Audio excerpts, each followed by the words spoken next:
It started on a quiet road that shouldn't have had anyone on it. County Road 13 wasn't on most maps anymore. The locals avoided it, not because it was dangerous, but because of stories. The kind people laugh about in daylight and refuse to talk about at night. I didn't believe in any of that. I was just driving. It was past midnight, the kind of hour where the world feels paused. No cars, no houses with lights on, just endless road and the low hum of the engine. My GPS had glitched 10 minutes earlier, cutting out completely. No signal, no rerouting, and just silence. That's when I saw him. Standing on the side of the road, a man, tall, thin, wearing what looked like an old coat, something out of another decade. His head was slightly lowered, like he'd been waiting for a long time. I slowed down, I don't know why. Maybe it was instinct, maybe guilt, maybe just curiosity. As I got closer, he slowly raised his hand, not waving, just signaling, asking for a ride. Now I know what you're thinking. You don't pick up strangers on empty roads at midnight, but there was something about him. He didn't look threatening. He looked tired. I pulled over. The car idled softly as he approached. His movements were stiff, unnatural, like someone relearning how to walk. When he reached the passenger door, he didn't open it right away. He just stood there. Then slowly, he looked at me. His face was pale, not sickly pale, just wrong. Like the color had been drained from him long ago. His eyes were dark, almost too dark to see clearly. "You headed east?" he asked. His voice sounded dry, like it hadn't been used in years. "Yeah," I said, "hop in." He nodded once, then opened the door. The moment he sat down, the temperature inside the car dropped. Not a little, like suddenly the air conditioning had been cranked to maximum. I shivered. "You cold?" I asked, trying to laugh it off. "No," he said. "Just that. No." We drove in silence for a while. The road stretched endlessly ahead, illuminated only by the headlights. Trees lined both sides, tall and unmoving, like silent witnesses. After a few minutes, I tried to make conversation. "So, where are you headed?"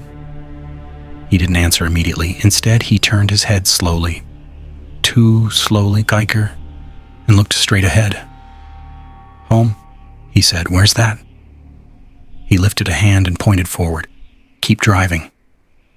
Something about the way he said it made my chest tighten. I swallowed. "All right." Another few minutes passed.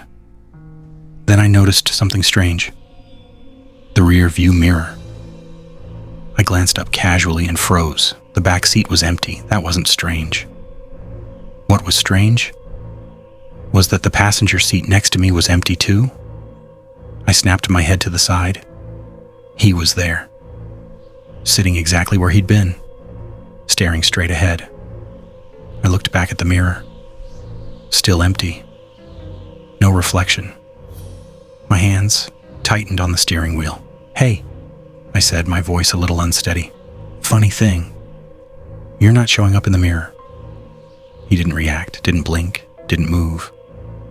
Then, slowly, he smiled. "You shouldn't look back," he said. A cold wave ran down my spine. "What do you mean?" He turned his head toward me again. This time the movement was smoother, more natural. But his eyes looked deeper now, like there was something behind them, something moving. "People who look back on this road," he whispered, "don't always keep going forward." I didn't respond. I just drove. And faster now. The engine whined as I pressed the gas, the speedometer climbing higher than I should have allowed on a road like that. The trees blurred into shadows. I just wanted out. "Slow down," he said suddenly. I didn't. "Slow down," he repeated louder this time. "No," I said. I think this is where you get off. He let out a low chuckle. You passed it. What? My stop. I felt my stomach drop. I didn't see anything. You wouldn't. His hand lifted again, pointing, not ahead this time, behind us. You already drove past it. I refused to look. No, I said. I'm not turning around. Silence filled the car again. Then, you already did. My breath caught. What? You just don't remember yet. My mind raced. That didn't make sense. I hadn't turned around. I'd been driving straight this whole time. I was sure of it, wasn't I? I glanced at the road ahead. Something was wrong.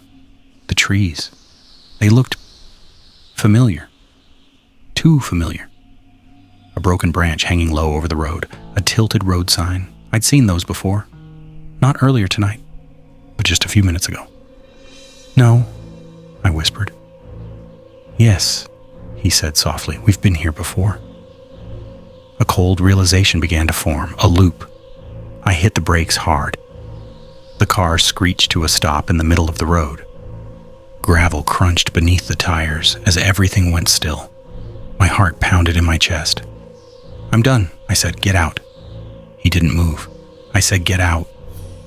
Slowly, he turned to face me fully. This time, his smile was wider. Too wide. You can't leave, he said. Why not? Because, he whispered, leaning closer.